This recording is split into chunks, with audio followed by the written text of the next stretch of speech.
It started with a wine glass. Cabernet sloshed over the rim as Melissa slammed it on the marble countertop, her eyes glinting under the kitchen lights. We had fought before, married couples do. But this wasn't a fight. This was an execution. One where I didn't realize I was the one being sentenced.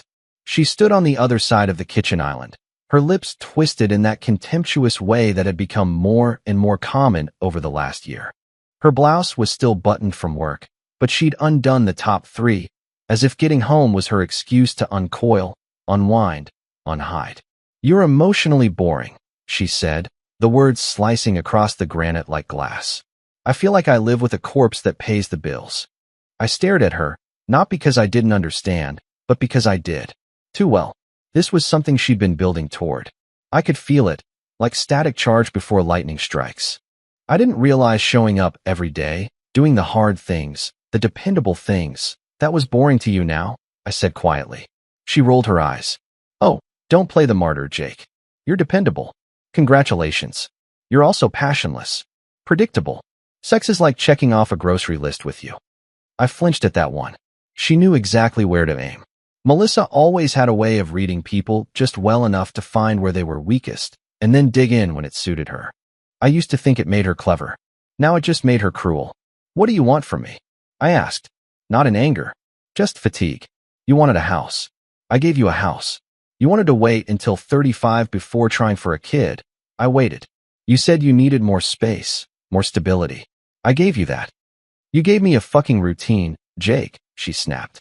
"A perfect, sterile little routine. You brush your teeth the same way every night. You fold your socks like it's a religion. You never fight me. Never take charge. Do you even have a spine?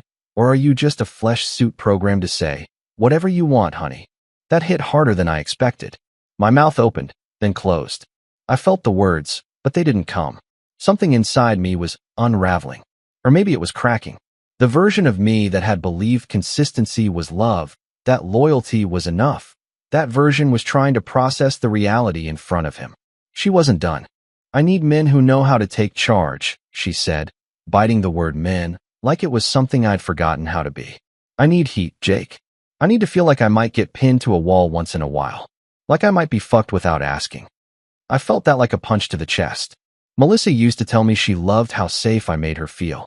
She used to trace her fingers over my chest at night and say she trusted me with everything. But now I was a disappointment. A habit.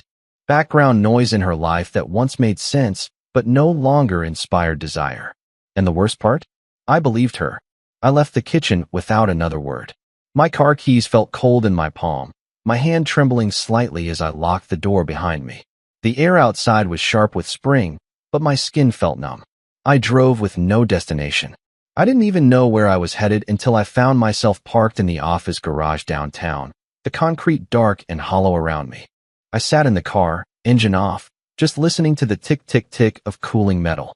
I replayed her words. Emotionally boring. Passionless. I need men who know how to take charge. The irony was that I had always held back, always measured myself to keep the peace, to avoid being the kind of man who dominated, or demanded, or took. I believed that love was partnership. That restraint was strength. That putting her first meant something. But what if she'd never wanted peace? What if she'd wanted chaos, but the kind she could lose herself in? The kind of desire that didn't ask, it claimed? I felt something shift in my chest. Not rage. Not grief. Just silence. The part of me that had always tried to please her went quiet. For the first time in years, I didn't feel the need to chase after her words, to apologize for not being enough. I just sat there, breathing, cold, awake. That's when I realized I didn't want to go home. Not tonight. Maybe not ever. The office was empty, shadows stretching across the open-plan floor like ink on paper. My desk was clean like always. I sat down and turned on my computer, more out of habit than anything. But I didn't check email. I just stared at the screen, thinking about the man she'd described. The man I wasn't. My fingers curled slightly on the edge of the desk.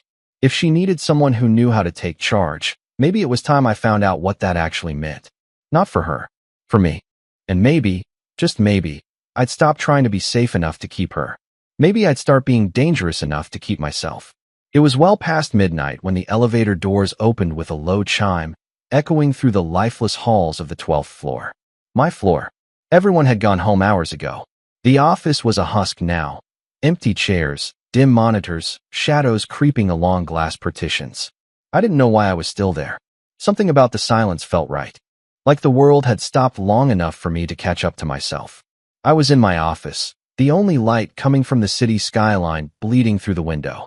My tie was off, shirt unbuttoned, sleeves rolled up. I'd been staring at a single document on my screen for almost 30 minutes, not reading it, just letting it glow in front of me like some altar I couldn't bring myself to pray at. Melissa's words still lived in my head like squatters refusing to leave. Emotionally boring. Passionless. I need men who know how to take charge.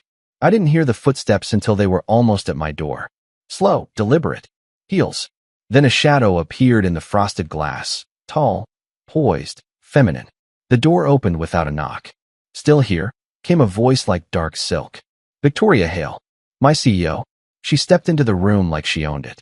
Which, to be fair, she did.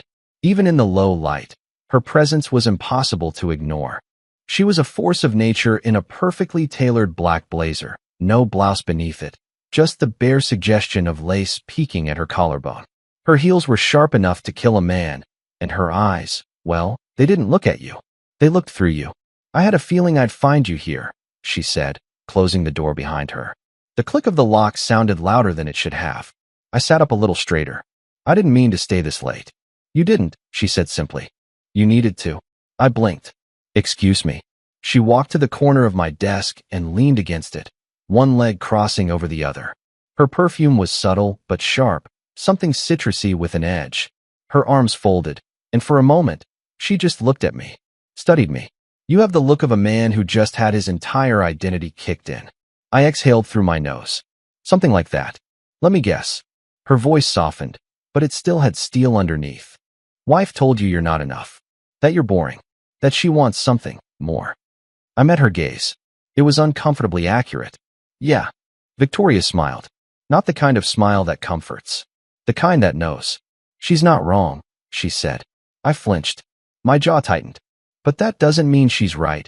Either, she added, more softly now. You don't even know me, I said bitterly. You've barely said 10 words to me outside of quarterly meetings. That's because you've barely existed until now, she replied. Always so polite. So efficient. So small. A man like you has no business being small. I didn't know what to say to that. I hated how it made something stir in my chest. Victoria tilted her head slightly, her voice lowering. You're not here because you forgot to go home. You're here because home doesn't want you anymore. Or at least, it doesn't respect what you are. And what am I? I asked. She walked closer now, deliberately, her heels echoing off the glass and steel. You're a man who's finally ready to be rebuilt. The words hit something deep inside me. Something dormant. Her hand reached out, almost absent-mindedly, brushing a finger over the top button of my shirt. Not unbuttoning, just hovering. Testing. She looked at me the way a predator looks at something it's not sure will run or stay frozen. You've been taught to believe that control is dangerous. That power is unattractive. You buried your instinct to lead, to want, to take. And now the woman who asked for that quiet, safe version of you is spitting you out for not being the opposite. I swallowed hard. My heart was hammering in my chest, but not from fear. From something that felt suspiciously like excitement. Why are you telling me this? I asked. Victoria smiled again, but this time there was warmth beneath it. Dark, sharp, seductive warmth. Because I've been watching you, she said. And I only invest in people who are ready. I shook my head slightly. Invest in people. Her eyes gleamed. Don't worry. You'll understand soon. She turned then, walking toward the door, leaving a trail of heat in her wake. But just before she opened it, she glanced back over her shoulder. You should get some rest, Mr. Wallace.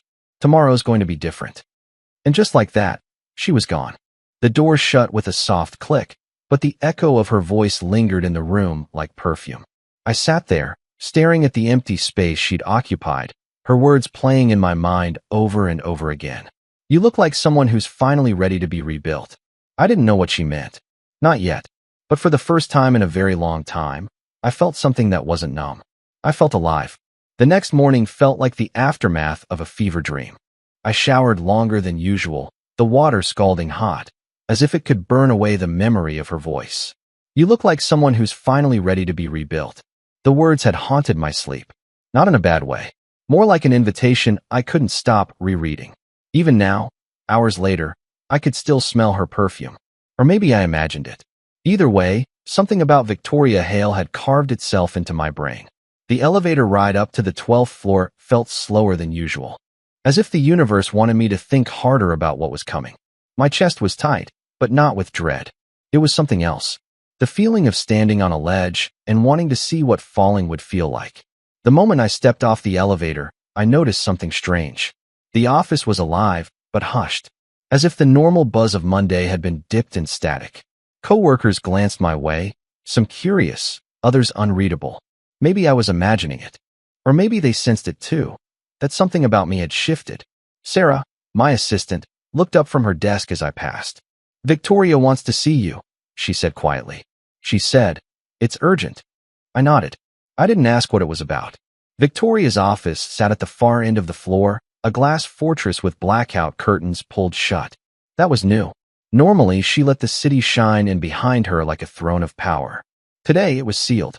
Controlled. I knocked once. Her voice came immediately. "Come in." I stepped inside, and the moment I did, the door clicked behind me. Locked. Victoria sat behind her desk, legs crossed, a black silk blouse tucked into a pencil skirt that hugged her hips like a secret. Her heels rested on the edge of the desk, deliberate. She didn't move to greet me. She just looked. No smile. Just assessment. "I wanted to speak before the day got away from us," she said. I nodded, standing still, unsure whether to approach. "You remember what I said last night?" she asked. "Yes." "And have you thought about it?" I swallowed. "I haven't stopped thinking about it." "Good," she said, finally rising from her chair.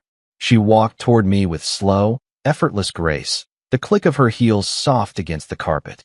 When she was close, too close, she reached out, her fingers brushing along my jawline, just beneath my chin. "Tell me something, Jake. If your wife said she wanted to sleep with other men, what would you do?" My pulse spiked. "I don't know." "Yes, you do," she whispered. "You'd let her. You'd say yes, wouldn't you?" I didn't answer.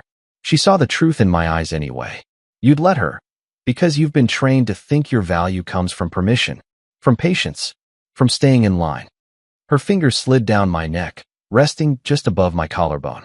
"But what if you didn't have to ask permission anymore? What if you could rewrite the rules?" "What are you saying?" I asked, my voice low.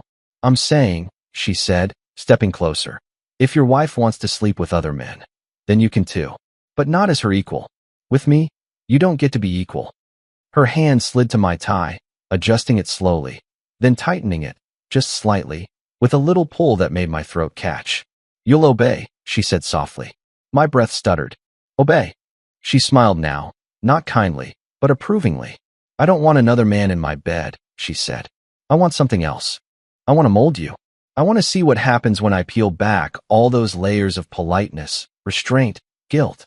I want to take you apart and build you into the man your wife never even imagined existed."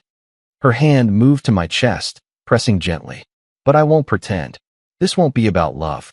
This won't be safe. And you'll be mine, Jake. Completely. When I want you, you'll come. When I say stop, you'll stop. You'll let me reshape you, and you'll thank me for the privilege." I should have pulled away, should have said no, but my body refused to move. She leaned in, her breath warm against my ear. "Do you want that?" My voice was hoarse. "Yes." She pulled back slightly, studying me for a beat, like she didn't quite believe I'd answered so quickly. "Good," she said, satisfied. "Then this is your first rule." Her hand dropped, and she circled back to her desk, picking up a plain white envelope. She held it out to me. "Inside is a key card to a suite at the Lancaster Hotel. 7th floor. Tonight. 9 p.m. You'll knock once. You'll wait. You'll enter only when I tell you." I took the envelope, my fingers trembling slightly. She smiled, sharp, slow, and devastating. "If you're even 1 minute late, this ends." I nodded, heart thudding. "Say it," she said. "I'll be there," I said quietly. "No," she replied. "Say, yes, ma'am." I looked at her, caught in a heat I didn't know how to name. "Yes, ma'am." She turned her back to me then, returning to her chair without another word. And I left her office with a heartbeat that no longer felt like my own. The seventh floor of the Lancaster Hotel smelled like expensive silence. It was one of those boutique places built for power and discretion. Dim corridors, soft carpets, frosted sconces humming with golden light. The kind of place people came to when they didn't want to be seen, or when they wanted to be seen differently. I stood outside Suite 714. The keycard in my pocket was still untouched, exactly as she'd instructed. I wasn't supposed to use it. I was to knock. Once. And wait. It was 8:59 p.m. I hadn't worn cologne.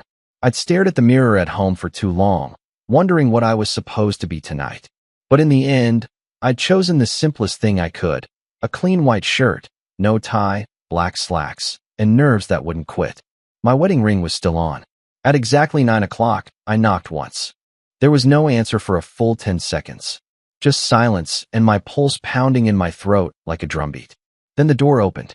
Victoria stood in the doorway barefoot, wearing a black silk robe that barely reached mid-thigh. Her legs were bare, her skin glowing in the low light behind her. The robe was cinched at the waist, but loosely, casual, deliberate. Her hair was swept up, a few strands falling against her cheek, framing a look that was both regal and feral. She didn't speak. She looked me over, head to toe, slowly. Not with desire, not yet, but with something heavier, assessment, like she was inspecting her new acquisition. Then she stepped aside. "Come in," she said. I obeyed. The room was all low lamps and velvet shadows. A chilled bottle of champagne sat unopened on the coffee table, but there was no music, no TV, just the hum of a world suspended. She closed the door behind me and didn't lock it. That surprised me. "You came," she said, walking past me into the suite. I followed her gaze as she moved to the center of the room and stopped. "Take off your shirt," she said. It wasn't a question. I hesitated, half a second too long. Her head tilted. "You're already failing." I swallowed and nodded, fingers moving to the buttons. One by one, I peeled the shirt off, folding it once and setting it on the armchair nearby. She watched, then stepped toward me, her fingers trailing lightly across my chest. "You're tense," she said. "I'm nervous." "Good." She circled me, slow and silent, like a lioness studying her prey. "When I touch you," she said from behind me, "you don't move unless I command it. You don't speak unless I ask. Your job is to feel. That's all. Understood?" I nodded. A sharp smack landed across my back, not hard, but shocking in its precision. "Use your words," she whispered near my ear. "Yes, ma'am." Good boy. The words shouldn't have done to me what they did. But something in me, the part I'd buried in years of quiet obedience, quiet resentment, responded. Not just physically, viscerally. She moved in front of me again, loosening her robe but not removing it. The silk slipped from one shoulder, revealing the black lace underneath, delicate, elegant, severe. "On your knees." I dropped. The carpet was plush beneath my knees, but I didn't notice it. My eyes were on her legs. She moved closer until I could smell her skin. Jasmine. Heat. Her fingers slid under my chin and tilted my face up to hers. No man kneels in front of me unless he wants to be broken. I didn't answer. I didn't have to.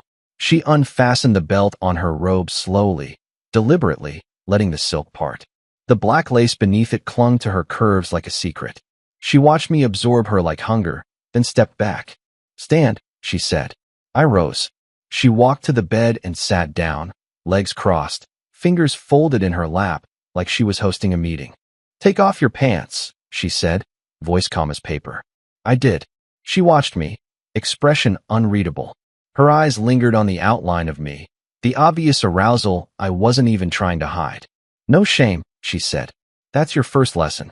Shame is the poison your wife used to neuter you." I didn't argue. She stood and came to me again, her hand wrapping gently, possessively, around me. "You don't ask for this.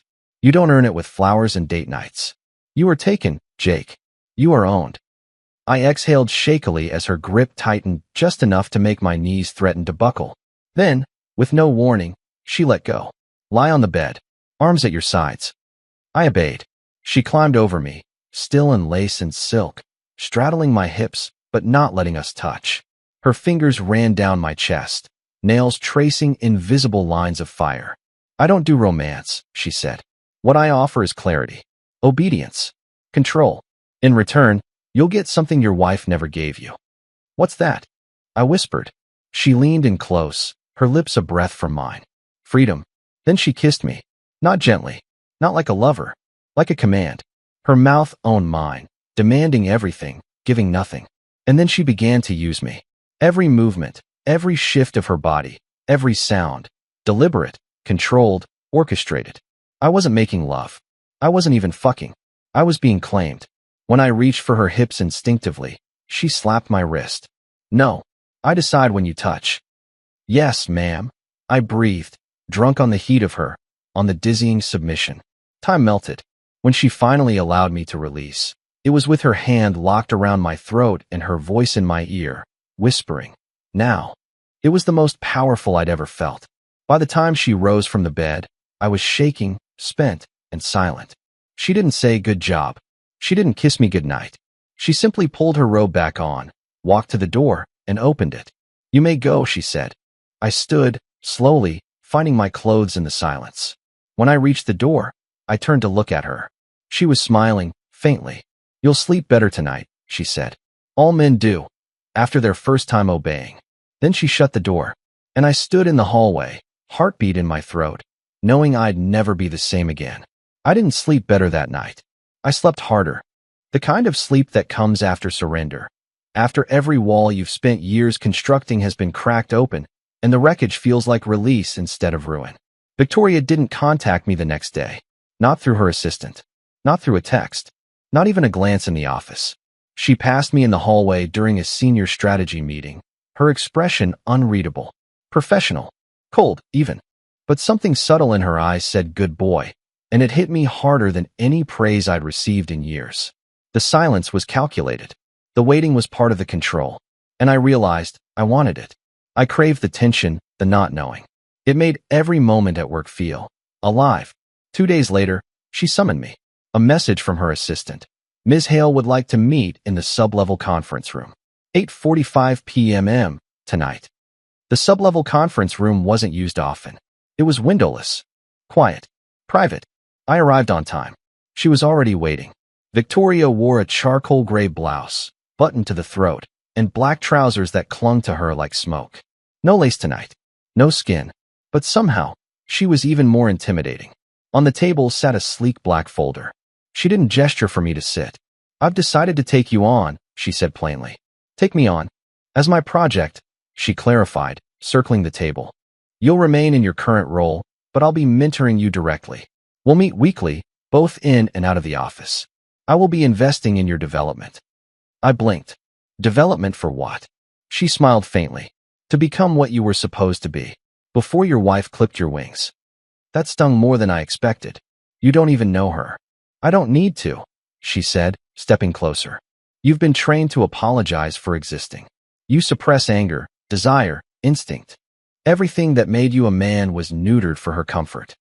I didn't argue, because part of me agreed. From now on, when you're with me, you will follow. I speak. You listen. You obey. That includes work, personal development, and sex. My mouth went dry. Is this exclusive? No, she said with a small shake of her head. You belong to me. I am exclusive. You are available on my terms, when I choose. Until I say otherwise. The words were sharp, and yet, somehow it didn't feel like degradation. It felt like structure. Purpose. She handed me the folder. Inside were notes. About me. My leadership weaknesses. The way I defer in meetings. How I apologize for things that don't require apology. Even the way I carry myself. Shoulders forward, hesitant, unsure. You've been afraid to take up space, she said. We'll correct that. There was a second page. Rules. No checking my phone during time with her. No last-minute rescheduling. No initiating sex. Ever. No touching her without explicit permission. And always, yes, ma'am. You'll also keep a journal, she added. Daily. 1 page. About control. Desire. Frustration. The moments where you hold back. And why. I haven't written in a journal since college, I admitted. You stopped paying attention to yourself, she said, stepping into my space. That ends now. Her fingers smoothed my collar. You're not just my lover, Jake. You're my work. I should have felt used. Instead, I felt honored. The following weeks became a blur of duality. During the day, She was my CEO. Her demeanor remained professional, but focused. She started calling on me in meetings, pushing me to speak, cutting me off mid-sentence when I rambled. She corrected me publicly, but never cruelly. It was precise, effective, teaching. Privately, it was different. We met in hotel suites, sometimes in her car, once even in her private office after hours. Always locked doors. Always tension. Our encounters were fierce and controlled. No cuddling, no unnecessary words. One night, she had me strip and stand completely still as she circled me, correcting posture, grip, gaze. Every inch of my body was dissected, then claimed. She whispered instructions in my ear while her hand was between my legs. Don't move. Breathe slower. Tell me who you belong to. I whispered it. You. Say it like you believe it. You, ma'am. And when I came, only when she allowed it, I felt ownership. Hers over me, and mine, over myself, over parts of me I'd ignored for years. The strangest thing was, my work improved. My voice in meetings grew sharper, more confident. My posture changed. People noticed. My team leaned in when I spoke. My department began hitting numbers we hadn't touched in months. Even my wardrobe shifted. Victoria began sending subtle messages. Get that tailored. That color doesn't suit the man you're becoming. Brown belts are for boys. I listened. I obeyed. And Melissa noticed too. She started texting more, asking when I'd be home. One night, she walked into the bedroom wearing lingerie she hadn't touched in years. Her eyes lingered on the way I stood, the way I looked at her. You've changed, she said. What happened to you? I didn't answer. I just kissed her, deeply, and pulled away before it went anywhere. I wanted her confused. Wanted her chasing what she'd discarded. She didn't know it yet, but I no longer belonged to her. My body, my voice, myself, were being reconstructed. Every part of me was being sharpened, strengthened, owned. By a woman who never asked me to change. She just commanded it. And I obeyed. The invitation came by courier. A sleek black envelope with no return address, hand-delivered to my office by a man in a dark suit who didn't say a word. Inside was a single card. Leadership Intensive Weekend. Location, disclosed upon departure. Attire, fitted. Minimal. Obedient. Departure, Friday, 5 p.m. Do not be late. V. No signature. No explanation. But I didn't need one. When Friday came, I told Melissa I was going on a corporate retreat. She barely looked up from her tablet. You? They never send you to those. Her tone was laced with surprise, but not concern. Well, enjoy your trust falls and PowerPoints. If she only knew. A black car waited for me outside the office. No driver name. No questions. Just a silent, air-conditioned ride into the hills north of the city. An hour later, the car turned onto a private road flanked by towering pines.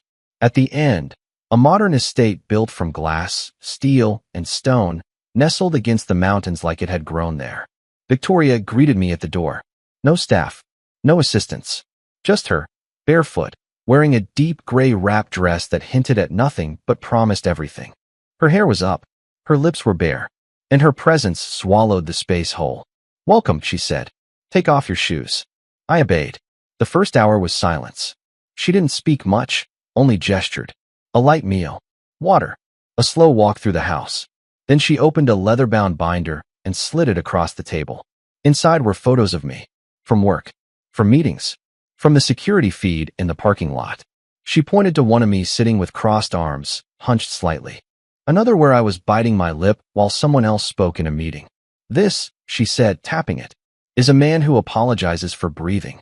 Then she pointed to a third photo. A candid from just last week, where I was standing tall in front of a whiteboard, sleeves rolled, hands open mid-presentation. This, she said, is mine. My throat tightened. What is this weekend? I asked. Her eyes sparkled. Reconstruction. It began that night. She led me to a room that looked more like a designer dojo than a bedroom. Hardwood floors. Low lighting. A single padded mat in the center. No bed. No distractions. Strip, she said. Once I was bare, she handed me a black blindfold. Tonight, you learn how to feel without seeing. She made me kneel in the center of the room and whispered instructions from every direction, her voice moving, circling, drawing shapes in the air. Breathe through your mouth. Arch your back. Stop clenching. Then her touch. Fingertips across my chest, nails up my spine, a palm across my face. Not a slap, but a claim. She didn't allow me to touch her once. Everything was her rhythm, her voice, her body using mine for education, not romance. She gave me pleasure only when I stopped expecting it. And when I begged, she stopped entirely. This weekend isn't about sex, she said, crouched beside me while I panted on the mat. It's about rewiring. You don't chase reward. You chase obedience. I nodded. Yes, ma'am. Say it louder. Yes, ma'am. Saturday was harder. She made me carry a tray of crystal glasses across the stone patio barefoot while she watched from a lounge chair. Every time I spilled one, she made me start again. She asked questions at random. What do you want to be? What do you fear more, failure or irrelevance? When did you start hating yourself for being soft? And I answered, because I wanted to answer, not because I had to. That night, she invited me to dine with her at the long glass table facing the trees. Candles flickered. Wine was poured. She sat at the head. I sat on the floor beside her chair. And it felt right. Later, in the master suite, she stood in front of a full-length mirror and asked, "Why do you think your wife pulled away from you?" "I don't know," I said. She looked at me through the reflection. "Yes, you do." I swallowed. Because I stopped leading. I stopped wanting. "No," she said. "You didn't stop wanting. You started hiding it. That's worse. Women don't crave niceness. They crave certainty. You were a ghost in your own life." She turned to face me. But not anymore. Then she kissed me, soft this time. It wasn't sex that night. She pulled me onto the bed and let me hold her. Let me feel her. Her hand stroked my hair, but her voice remained firm. "You're being broken open. Let it happen." I didn't sleep much. I didn't need to. By Sunday, I wasn't the same man. She put me in front of the mirror in fitted slacks and a black button-down she'd had tailored for me overnight. She adjusted my collar, then stepped back and nodded. "This," she said, "is how power dresses." We stood side by side in the mirror. Her hand rested lightly on my shoulder. "You're not mine yet," she said. "I want to be," I answered, without hesitation. She smiled, satisfied. "You will be. But first, you'll show the world who you are now. Starting tomorrow." Her fingers slipped a new key card into my hand. "Sweet. Friday. Same time. If you've done everything I expect this week, you'll earn your next lesson." She kissed my cheek, then whispered, "And if you don't, you won't see me again." And just like that, the CEO's weekend was over. But the version of me who arrived there, he never came back. I didn't plan on becoming a stranger in my own house. It just happened. After Victoria's weekend, something inside me had shifted so completely that even the air felt different on my skin. I moved with a steadiness I'd never had before. I spoke with a tone I didn't have to think about. I carried myself like someone who knew where he was going and why. And Melissa noticed immediately. For years, she'd been able to read me like a map she'd drawn herself. My moods, my rhythms, the quiet ways I tried to keep the peace. She'd used those tells, whether consciously or not, to keep me predictable, manageable, safe. But now she looked at me like someone had rearranged all the furniture in a house she thought she owned. The first night home, she came into the living room wearing an oversized sleep shirt that hung off one shoulder. One she used to wear when she wanted attention without having to ask for it. "You're home late," she said, pretending it didn't matter. "Had things to handle," I answered simply. I didn't explain. I didn't scramble to reassure. I didn't offer excuses she hadn't even asked for. And that, apparently, was the beginning of the end for her.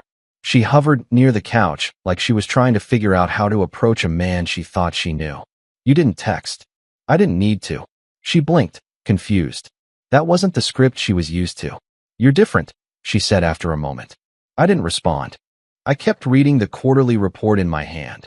Not because it was interesting, but because not giving her my full attention felt like reclaiming oxygen I'd been giving away for years.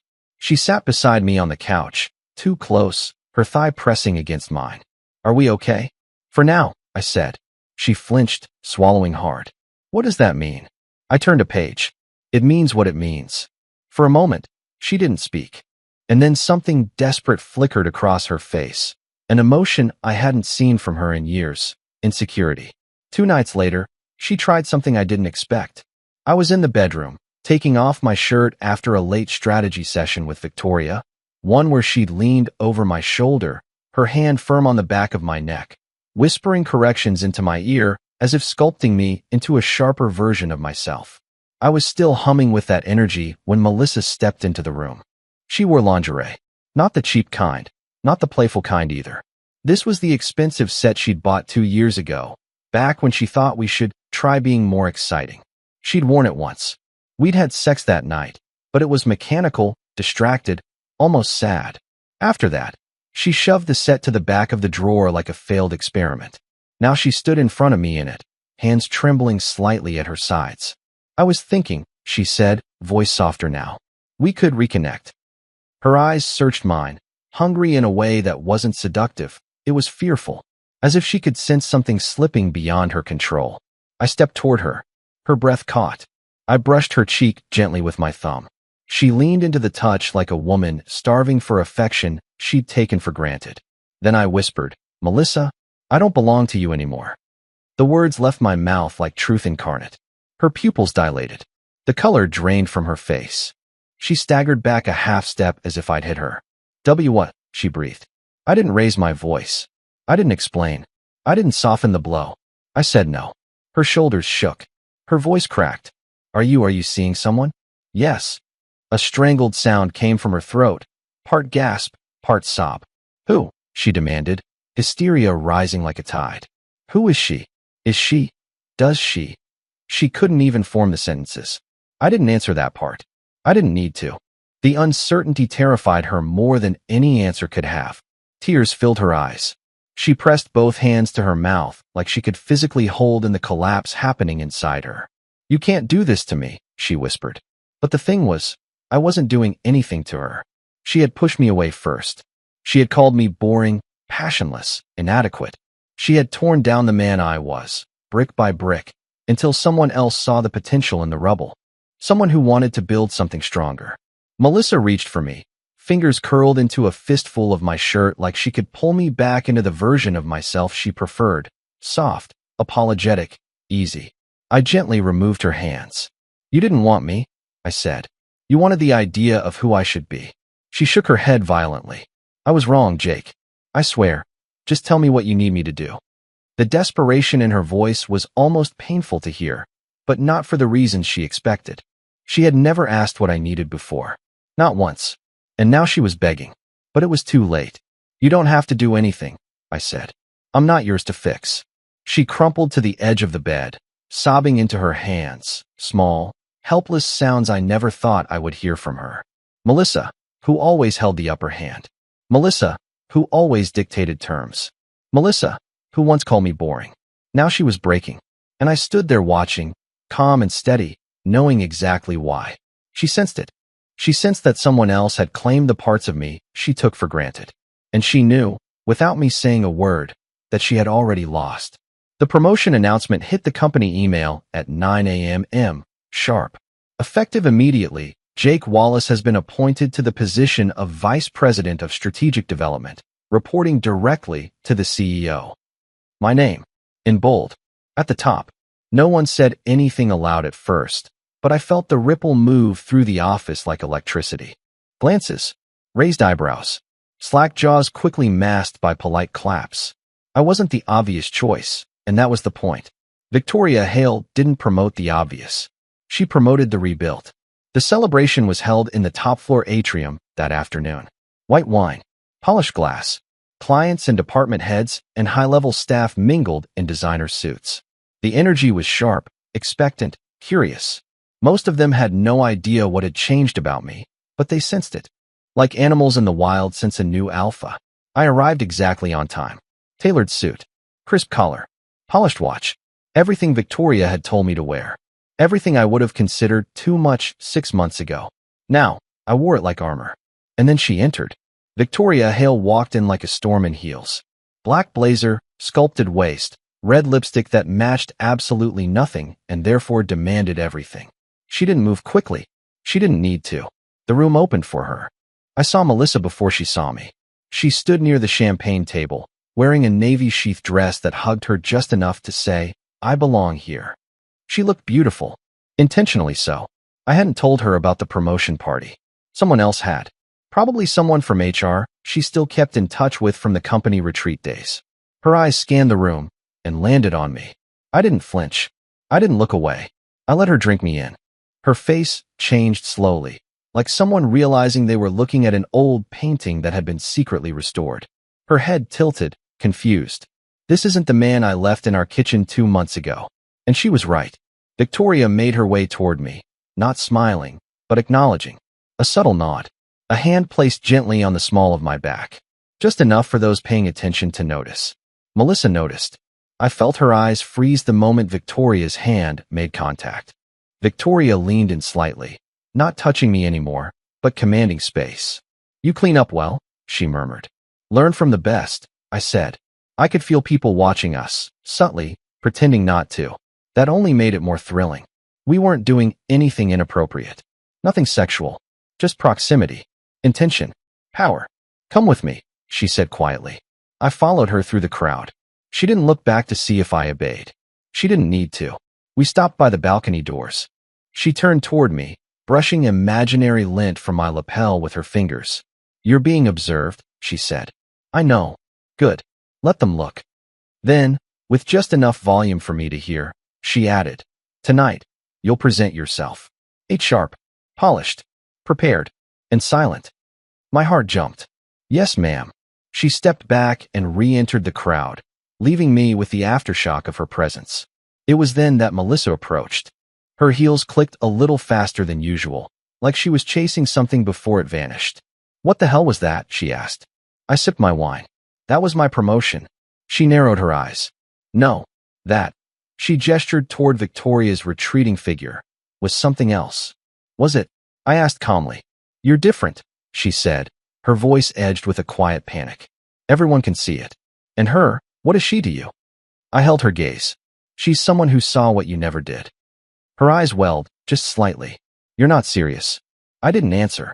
You're cheating, she hissed, trying to sound angry, but she wasn't angry. She was afraid. For once, I said, I'm not answering to you. People around us weren't listening, but they were close enough. And that made it worse for her. The humiliation wasn't loud. It was ambient. She was watching a man she'd controlled, dismissed, become someone she no longer recognized. Someone who no longer asked. I stepped past her, heading toward a group of directors, not offering a goodbye. Just a hand on her shoulder, light and final. She didn't follow. She stood alone near the champagne, blinking too fast, mouth slightly open. Not in anger. In disbelief. She had wanted a man who took control. Now she was watching him be led by a woman who commanded it. And she understood. Not just that she'd lost me, but that I'd never belonged to her in the first place. Melissa waited until midnight to confront me. She didn't say a word during the ride home after the promotion celebration. Just sat beside me in the car, arms folded, jaw clenched, eyes fixed out the window like the city lights might offer her answers I wasn't giving. I could feel her unraveling beside me. By the time we walked into the house, she didn't bother with pleasantries. She turned on the living room lights, kicked off her heels, and spun to face me before I even took off my jacket. What is going on between you and her? Her voice was trembling, not loud, but sharp enough to cut. I set the jacket down over the back of a chair. You're going to need to be more specific. Don't play dumb, she snapped. Victoria, your boss. That woman. That predator. Who had her hand on your back like she owns you. She doesn't have her hand on my back, I said calmly. She has it on my spine. There's a difference. Melissa blinked like she didn't understand. She didn't. She's using you, Jake. Don't you see that? I stepped forward, just slightly. No, Melissa. She sees me. You never did. That stopped her. You're having an affair, she said, quieter now. Say it. Just admit it. I didn't move. You said you wanted freedom. You said you needed excitement. You told me, your words, that I was emotionally boring. Passionless. She looked away, her lips trembling. I let you have your space, I continued. I gave you time. I gave you the benefit of the doubt when you came home smelling like another man's cologne and said it was from a hug. I let you pull away because I thought I wasn't enough. And now what? She asked, her voice rising. Now you're punishing me? I shook my head. No, I'm reclaiming me. The silence that followed was long, heavy. Melissa's posture shifted. She was searching for something, leverage, control, understanding. None of it was working. She's just better, isn't she? She said finally, voice cracking. I let that hang in the air. She's more powerful, more successful. She gets in your head. She makes you feel like a man. And suddenly, I'm the villain for not worshiping you when you were dead behind the eyes for years? That stung. Because it was true, in part. But not in the way she meant. I wasn't dead, I said. I was buried. I took another step toward her. And you didn't try to dig me out. You just threw dirt on top. She started to cry then, silently at first. No sobbing. Just tears streaking down cheeks that had once looked at me like I was something reliable. Convenient. Easy. I used to feel guilty when she cried. Now I felt clear. You want to know what's going on between me and Victoria? I asked. She looked up. She taught me how to stand. How to speak without apologizing. How to take up space without shrinking. She took what you broke and rebuilt it. And no, it's not just about sex. It's not about revenge. It's about being seen, completely, and not being made to feel ashamed for wanting more. She doesn't love you, Melissa whispered. She doesn't have to, I said. That hit her harder than anything else I'd said. Her knees nearly gave out. She sat on the arm of the couch, like she couldn't hold herself up anymore. You're leaving me, she said. I didn't answer. Jake, please. I didn't know. I didn't mean what I said that night. You are passionate. You're everything. I pushed because I was afraid. I wanted more, and I thought you couldn't give it to me, and I was wrong. You were, I said. But not just because you didn't see what I could be. You didn't want to. Melissa stood again, walked to me, and placed her hands on my chest. She looked up at me with wet eyes. Tell me it's not too late. I didn't touch her. I didn't yell. I didn't argue. I just said the one thing I knew with absolute certainty. It's not me you're crying for. It's the version of me you thought you controlled. Her hands dropped. She didn't beg again. She just turned and walked slowly to the hallway, shoulders hunched, defeated. A silhouette of the woman who once wielded her words like weapons, now speechless in the face of the man those words created. And me? I stood there in the quiet, not triumphant, not angry, just resolved. Melissa had opened the door to something she didn't understand. She wanted danger, power, passion. Now she saw what it looked like when a man truly claimed it. And it didn't beg to stay. Melissa tried everything after that night. Breakfasts left untouched on the counter. Soft smiles, too rehearsed to be genuine. A bottle of my favorite bourbon, one I hadn't touched in months, appeared on the kitchen shelf like a peace offering. The curve of her hips in familiar leggings. The scent of her perfume, worn just a little too obviously. She was chasing shadows. Specifically, the ghost of a man I no longer was. I wasn't cruel. I didn't punish her with silence or hostility. I still said good morning. I still asked if she needed anything when I made coffee. But everything about my tone was measured. Unemotional. Clear. Indifferent. That was what broke her the most. Indifference. When she snapped at me one morning because I forgot to close the cabinet door, I didn't argue. I didn't apologize. I simply looked at her and said, "You're not angry at the cabinet." She flinched. That night, she sat beside me on the couch, fingers gripping a throw pillow like it might anchor her to whatever part of me she thought still existed beneath the surface. "I miss you," she said, barely above a whisper. I didn't answer. She turned toward me, her voice trembling. Can we just reset? Please? I'll go to therapy. I'll do whatever it takes. Just tell me what you need me to do." She was pleading now, but I wasn't a man searching for permission anymore. I was a man who had found ownership.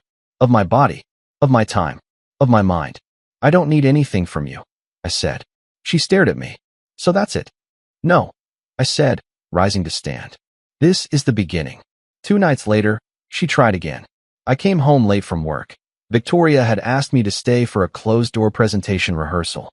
We'd gone over it 3 times, refining every detail. When I'd nailed it on the 4th run, she walked behind me, placed her hand at the base of my neck, and said, "That's my man."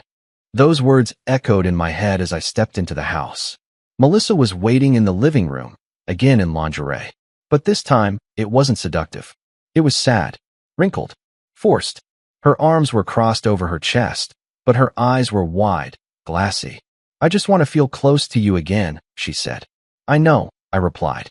"Then why won't you let me?" I walked past her toward the kitchen and poured a glass of water. I took a sip, then another. I didn't rush the silence. I let it fill the room like smoke. You want the version of me that asked permission? I said finally. She walked over, grabbing my hand. No, I want the version of you that loved me. I looked down at our hands, hers trembling, mine steady. That version of me loved you quietly, I said. He tiptoed around your moods. Apologized when you grew cold. He folded himself up to fit inside the space you gave him. And what about this version? She asked, voice shaking. The one you are now. He doesn't fold. She collapsed into me then, arms wrapped around my torso, tears soaking into my shirt. I'll do anything, she sobbed. I'll be who you need. Just stop pulling away. I closed my eyes.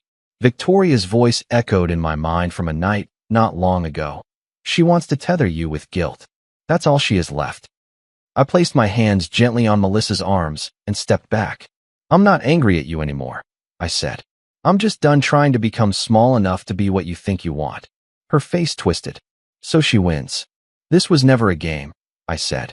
But yes, if you need to see it that way, then yes. She wins. Because she saw in me what you didn't. You're under her spell, she snapped. She's brainwashed you. I shook my head. No. She woke me up. Melissa turned away, wiping her tears roughly, pacing like a woman unraveling from the inside out. I never meant to hurt you, she said. I thought I was challenging you, making you stronger. I thought if I pushed, you'd rise. I gave her a sad smile. You didn't want me to rise. You wanted me to stay in place and call it love. The silence stretched, longer this time. She sat down on the couch, her hands in her lap, like they didn't know what to do anymore. Is she in love with you? She asked. No. Do you love her? I belong to her, I said. And that's more than love. Melissa's eyes brimmed again. She looked smaller than I'd ever seen her. You're really going, she whispered. I already left, I replied. You just didn't notice until now. She buried her face in her hands. And I turned and walked upstairs. Not because I hated her, but because there was nothing left to fix. Victoria didn't tell me what to bring. The message was simple. A calendar invite, marked private, with only one word in the subject line. Review. No time for questions. No room for hesitation. Just one location, her penthouse, and a start time, 9 p.m. I arrived at 8:58. The city shimmered behind her floor-to-ceiling windows, bathed in gold and navy, as if the night itself bent for her. I stepped out of the private elevator into a space that looked less like a home and more like the setting for a final act. There she was, standing at the far end of the room in a deep emerald silk gown, barefoot, holding a crystal glass of something amber. She didn't greet me. She didn't smile. She just stared, letting her eyes move over me with the slow intensity of someone reviewing a document she had rewritten word by word. Close the door, she said. I did. Take off your jacket. I slipped it from my shoulders and hung it on the polished coat rack by the wall. Come here. Her voice wasn't loud. It never needed to be. I crossed the marble floor toward her. My footsteps echoed faintly, but not as loudly as my heartbeat. The last few months had sharpened me, changed me, but tonight still felt like an exam I didn't want to fail. When I reached her, she didn't say anything right away. She simply circled me once. Slowly. Posture, she said. I straightened my back, rolled my shoulders slightly. Voice. Even. Calm. Good, she murmured. Then, finally, she looked into my eyes. You've exceeded every expectation. I felt something deep in my chest unlock. Thank you, ma'am. But this was never just about performance, she continued, walking past me, setting her drink down. This was about alignment. About becoming. About who you serve and why. I followed her silently into the living room. The lights were dimmed low, casting long shadows across the modern furniture. There was no one else here. No distractions. No escape. On the coffee table sat a single envelope. She gestured for me to sit. I did. She remained standing, hands clasped behind her back like she was conducting a symphony. This envelope contains your divorce papers, she said. Signed by your attorney. All that's left is your signature. I stared at it. Not out of hesitation, but out of awe. This wasn't revenge. This wasn't pain. This was release. Everything that had once felt like failure, like loss, had become a threshold. A passage. You may sign when ready, she said. I opened the envelope. Inside was the familiar stack of papers, cleanly organized, tabs in place. I picked up the pen and signed where I needed to, each stroke smoother than the last. I felt no grief, Only clarity. When I was done, I looked up at her. I'm yours, I said. She smiled faintly. You always were. You just didn't know it yet. She crossed to me slowly and sat down beside me. Her hand rested lightly on my thigh, not claiming, not coaxing, just present. You understand what this means now, don't you? She said. I think I do. Say it. That I wasn't made to be passive, or quiet, or small. That I was meant to serve someone who saw my potential and demanded more. Her fingers traced the inside of my wrist. And do you regret any of it? No, I said, not even leaving her. I thought for a moment, then shook my head. She wanted someone she could control. You wanted someone you could elevate. And now? I turned to face her. Now I choose elevation. Her eyes lit with satisfaction. She leaned in, not to kiss me, but to rest her forehead against mine. You've passed, she whispered. Every test, every obedience, every transformation. You're mine. Fully. I nodded, and I felt it. Deep down. Owned. Seen. Rebuilt. Victoria stood and extended her hand. I took it. She led me to the glass wall overlooking the city. We stood side by side in the reflection, no longer boss and employee. Not lovers in the traditional sense. Something more intricate. More deliberate. What happens now? I asked. She smiled. Now we make you useful. Later, as I left the building, divorce papers in hand, mind spinning but grounded, I saw Melissa for the last time. She was parked outside, waiting, her face pale, her eyes rimmed red. I walked up to the passenger window. She rolled it down. I knew it would be tonight, she said. I said nothing. She took everything, didn't she? I shook my head. No, I replied. You gave everything away. She just knew what to do with what you left behind. Her jaw trembled. I never meant to. You did, I said. You just didn't think I'd grow out of the version you built. She swallowed hard. You were mine. I looked over my shoulder at the entrance to Victoria's tower, then back at Melissa. No, I said gently. I never was. I walked away without waiting for a goodbye. The city was colder than it had been a few hours earlier, but I felt nothing but warmth. I wasn't leaving something behind. I was walking towards someone who had claimed me in every way Melissa never could, and I knew, without doubt, that I was finally home.